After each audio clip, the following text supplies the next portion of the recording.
इस खबर के प्रायोजक हैं Lohia Nagar Mount Carmel high school, Gyansthali high school और LMC कम्युनिकेशन।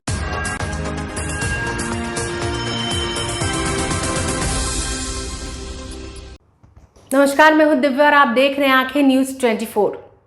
आइए सबसे पहले नजर डालते हैं आज के मुख्य समाचारों पर। बिहार में गोपालगंज और मोकामा विधानसभा उपचुनाव को लेकर राजनीतिक सरगर्मियां तेज। भाजपा के पूर्व मंत्री सुभाष सिंह की पत्नी कुसुम देवी आजमा रही हैं दांव। विधानसभा उपचुनाव पर जदयू अध्यक्ष उमेश कुशवाहा ने कहा, महागठबंधन जल्द उम्मीदवार की करेगी घोषणा।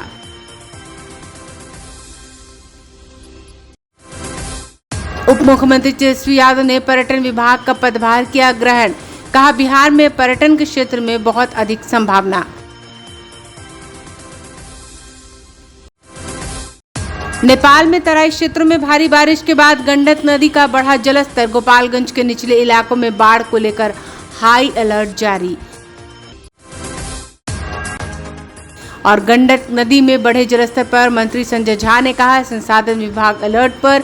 जल संसाधन विभाग 24 घंटे कर रही है मॉनिटरिंग। अब समाचार विस्तार से।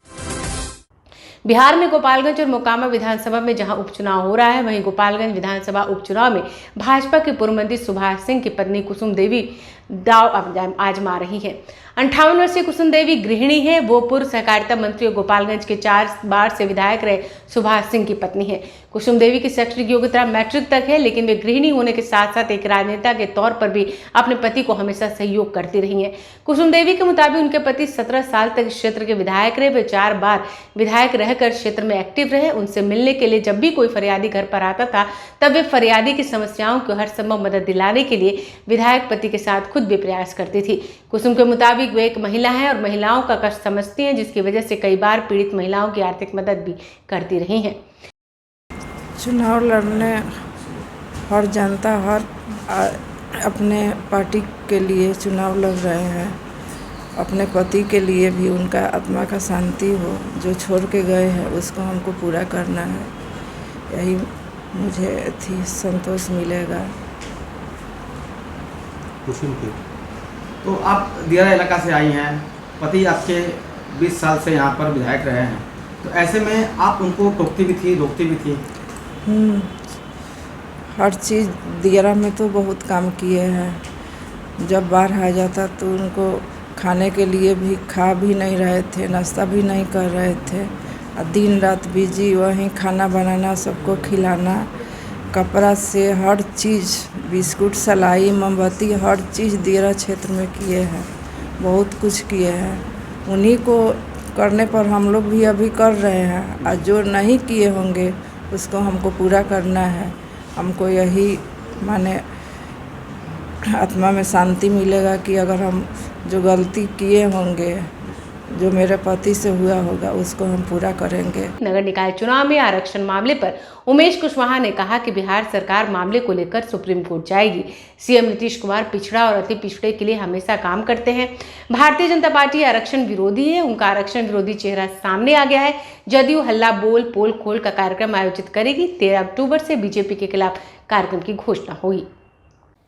ये आप तो जानते हैं कि शुरुआती दिनों से ही ये अभी जो आप हाईकोर्ट ने 10 अक्टूबर और 20 अक्टूबर को जो चुनाव होने वाला था नगर निकाय का, इसका चुनाव को लेकर हाईकोर्ट ने जो रोक लगाया है, तो उसके लेकर हमारी सरकार सुप्रीम कोर्ट में चुनौती देने के लिए जा रही है।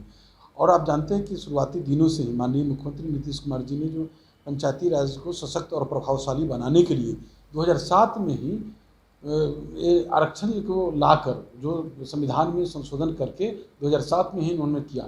जो आप देख रहे हैं कि अनुसूचित जाति के लिए 16%, पिछड़ा के लिए जो हमारा 20% और जो हर जाति की महिलाओं के लिए 50% आरक्षण किया गया, इसका प्रावधान किया गया।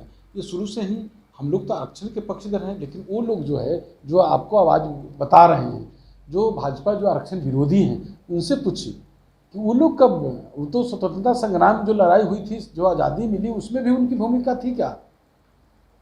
आरक्षण का हम लोग लगातार जो है नीतीश कुमार जी के रहते ये आरक्षण समाप्त नहीं हो सकती है। जो भी है, जो हमारे मुख्यधारा से जुड़ने का, जो अति पिछड़ा दलित, सभी लोग हम लोग आरक्षण से जोड़ने का। उप मुख्यमंत्री तेजस्वी प्रसाद यादव ने कहा है कि बिहार में पर्यटन के क्षेत्र में बहुत अधिक संभावना है। आज पर्यटन विभाग का पदभार ग्रहण करने के बाद उन्होंने कहा कि देश और विदेश से अधिक पर्यटक बिहार आए। इसके लिए सरकार बिहार के पर्यटन क्षेत्रों का अधिक से अधिक विकास करेगी तथा मूलभूत सुविधाओं को भी विकसित करेगी। टूरिज्म जो है ज़्यादा से ज़्यादा बढ़े। ये धरती मोक्ष और ज्ञान की धरती रही है। यहाँ अलग अलग धर्म से लेकर के सीता मैया की जन्मस्थल से लेकर के बौद्ध, महावीर, जैनिज़्म और कई महाराजा राजा अशोक चाणक्य की धरती रही है। हम लोगों का प्रयास होगा कि ज़्यादा से ज़्यादा डोमेस्टिक ट्रैवलर्स और इंटरनेशनल ट्रैवलर्स जो फॉरेन से आते हैं उनकी संख्या में बढ़ोतरी की जाए, लेकिन उनके लिए जो इंफ्रास्ट्रक्चर होना चाहिए उस पर हम लोगों का फोकस रहेगा। प्रमोशन, कैसे हम प्रमोट करें अपने इतिहास के पन्नों को, चाहे नालंदा की चीज़ें हों, विश्वविद्यालय हो, फर्स्ट डेमोक्रेसी ऑफ वैशाली हो, इन सारी चीज़ों पे हम लोग। समाचारों में वक्त हो चला एक छोटे से अंतराल का। I am Shalini Singh, principal of Lohianagar Mount Carmel School. Here in our school, we give best education and good environment to our students where they can learn well. We provide here well-equipped lab, well-equipped, well-stocked library. We have here well-trained teacher also. We have a sports playground for cricket, volleyball, football, and also provision for indoor activities. So we have here security system, information and communication technology. So we have all facilities here in our school where students feel comfortable and secure.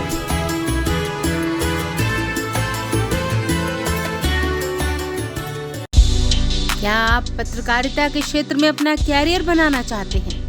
तो आज ही royal Ashoka institute of mass communication and journalism में अपनी जगह सुनिश्चित करें। आर्यभट्ट ज्ञान विश्वविद्यालय पटना से मान्यता प्राप्त 100% प्लेसमेंट के साथ royal Ashoka institute of mass communication and journalism नामांकन जारी है। हमारा पता है DS/16 गायत्री मंदिर के समीप, कंकड़ बाग, पटना 8,20,000। आप हमें संपर्क भी कर सकते हैं। हमारा मोबाइल नंबर है 9955456126। ब्रेक के बाद आपका फिर से स्वागत है। नेपाल में तराई क्षेत्रों में भारी बारिश के बाद गंडक नदी का जलस्तर लगातार बढ़ रहा है, जिससे गोपालगंज के निचले इलाकों में बाढ़ को लेकर हाई अलर्ट जारी किया गया है। वाल्मीकि नगर बराज से सुबह 8 बजे 4,40,000 क्यूसेक पानी छोड़ा गया। यह पानी अगले कुछ घंटे में गोपालगंज से क्रॉस करेगा, जिससे गोपालगंज के सारण बांध पर लगातार गंडक नदी का दबाव बढ़ गया है। गंडक के लगातार बढ़ते हुए दबाव से तटबंधों की सुरक्षा पर खतरा मंडराने लगा है। वहीं गोपालगंज जिला प्रशासन ने बाढ़ की आशंका को लेकर अधिकारियों को हाई अलर्ट पर रहने का निर्देश जारी किया है। इसके साथ ही सदर प्रखंड के आधा दर्जन पंचायतों में ग्रामीणों को ऊंचे स्थलों पर जाने का निर्देश दिया जा रहा है। आज शुक्रवार को सुबह होते होते 4,45,750 क्यूसेक पानी डिस्चार्ज किया गया। यह पानी जैसे ही गोपालगंज पहुंचेगा, गोपालगंज के सारण तटबंध पर दबाव बढ़ेगा, जिससे बांध की सुरक्षा को खतरा हो सकता है। ग्रामवासियों को यह सूचित किया जा रहा है कि गंडक बराज से जो 3 लाख क्यूसेक से भी ज़्यादा पानी छोड़ा गया है, वो पानी 24 घंटे के भीतर दियरे स्थान पे, नीचे स्थान पे, पंचायत लेवल पे जो बाढ़ प्रभावित एरिया है उसमें वो पानी घुसेगा। तो जिला प्रशासन की तरफ से सबको माइकिंग करके बताया जा रहा है ताकि वो किसी सुरक्षित स्थान पर, किसी दूसरे स्थान पर जाकर अपने माल जाल की सुरक्षा करेंगे। और कोई भी अप्रिय घटना को रोकने हेतु ये जिला प्रशासन की तरफ से ये कदम उठाया गया। तो अभी कितने घंटे में पानी पहुंचने की संभावना है? उम्मीद है कि 24 घंटे के भीतर में ये पानी मौजूदा जो भी निचला स्थान है, जो बांध के इस तरफ का एरिया है, उस सब एरिया में वो प्रवेश करेगा। गंडक नदी में बढ़े जलस्तर पर मंत्री संजय झा ने कहा कि संसाधन विभाग अलर्ट पर है। अगले 3 दिनों तक काफी महत्वपूर्ण है, अलर्ट रहने की जरूरत है। जल संसाधन विभाग 24 घंटे मॉनिटरिंग कर रही है। उन्होंने कहा कि दरभंगा एयरपोर्ट से उड़ान भरने वालों की लोगों की संख्या कम हुई है। किराया काफ़ी बढ़ने से लोग असमर्थ हैं। दुबई जितना अधिक किराया है। उन्होंने केंद्रीय मंत्री से अपील की कि अन्य एयरलाइंस विमान की व्यवस्था यहाँ की जाए। उन्होंने कहा कि बिहटा एयरपोर्ट काम शुरू करने के लिए जितनी ज़मीन की आवश्यकता थी बिहार सरकार ने दी, लेकिन आज तक कार्य शुरू नहीं हुआ। पटना एयरपोर्ट निर्माण कार्य काफ़ी धीमा चल रहा है। वहीं 2 सीटों पर हो रहे उपचुनाव पर मंत्री संजय झा ने कहा कि सभी दल अपनी तैयारी करें, कोई फर्क नहीं पड़ेगा, महागठबंधन भारी मतों से जीत हासिल करेगी। देखिए, मैं बड़ा स्पष्ट बता देता हूँ, वैट पर भी चर्चा की जा रही है कि मैं बिहार सरकार, मुख्यमंत्री जी ने मुझे भेजा था दिल्ली और मिलने के लिए जो वहाँ के नागरिक उड्डयन मंत्री हैं, तो मैं बिहार सरकार की तरफ से जाकर बिहार के जो इशूज है एयरपोर्ट को लेकर के, उसके लिए मैं मिला था। जहाँ तक दरभंगा एयरपोर्ट की बात है, वो कहा जाता है उड़ान स्कीम। उड़ान स्कीम का मतलब हुआ पूरे देश का सामान्य नागरिक, यही हुआ ना, आम नागरिक, पूरे देश का आम नागरिक। अब हाल ये है, मतलब था कि हवाई चप्पल वाला भी उड़ेगा। अब स्थिति ये है कि वहाँ का जो किराया है वो दिल्ली दुबई जितना किराया होता है उतना किराया दरभंगा से दिल्ली का होगा।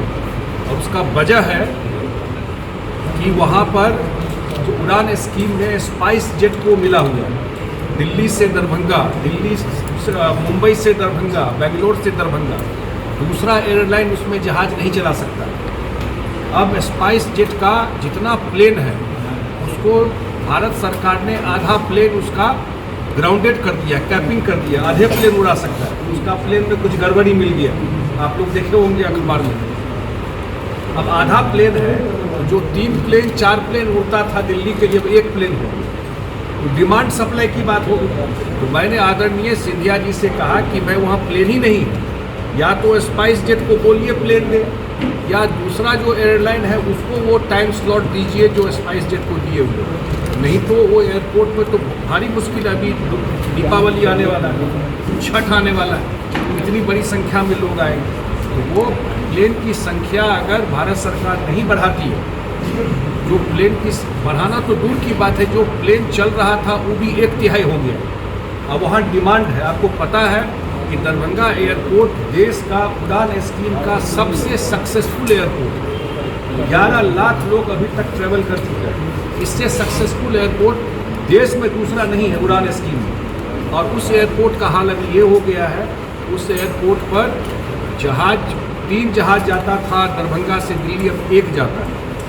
आज का भी फेयर लीजिएगा तो आपको 15,000 20,000 फेयर आपको दिखाई पड़ेगा, 12,000 15,000 फेयर हो गया। इसलिए ये हमने कहा। और दरभंगा एयरपोर्ट पर जो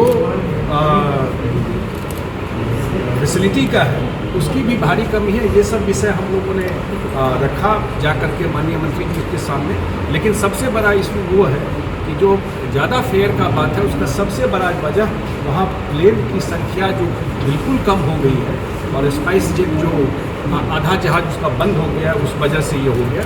और भारत सरकार को मुझे कहा माननीय मंत्री जी ने कि भारत सरकार के माननीय मंत्री हैं, इमीडिएटली दिखवाते हैं और उसका कोई ना कोई सॉल्यूशन करते हैं। मैं अपेक्षा करता हूँ कि इमीडिएटली, क्योंकि अब टाइम तो निकल रहा है, दीपावली और छठ आने वाला है, नॉर्मल टाइम में भी भर के पूरा उत्तर बिहार के लोग वहीं उतरते हैं। मुख्यमंत्री नीतीश कुमार ने गंडक नदी के जलस्तर में वृद्धि के बाद वाल्मीकि नगर गंडक बैराज का जायजा लिया।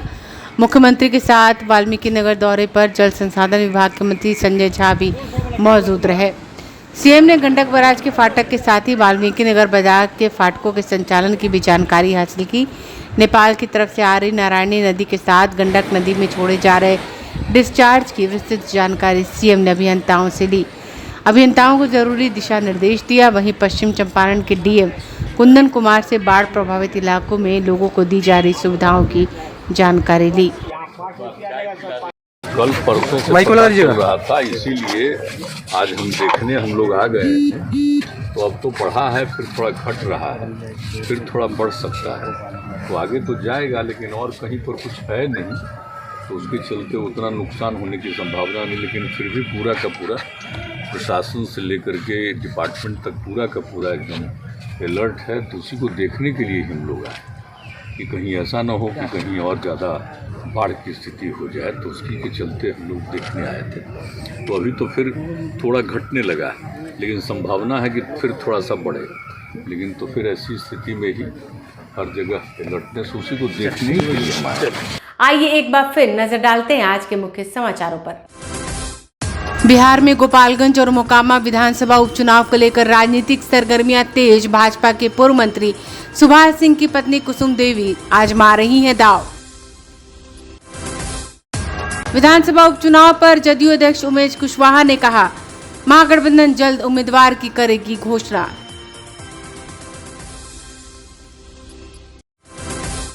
उप मुख्यमंत्री तेजस्वी यादव ने पर्यटन विभाग का पदभार किया ग्रहण। कहा, बिहार में पर्यटन के क्षेत्र में बहुत अधिक संभावना।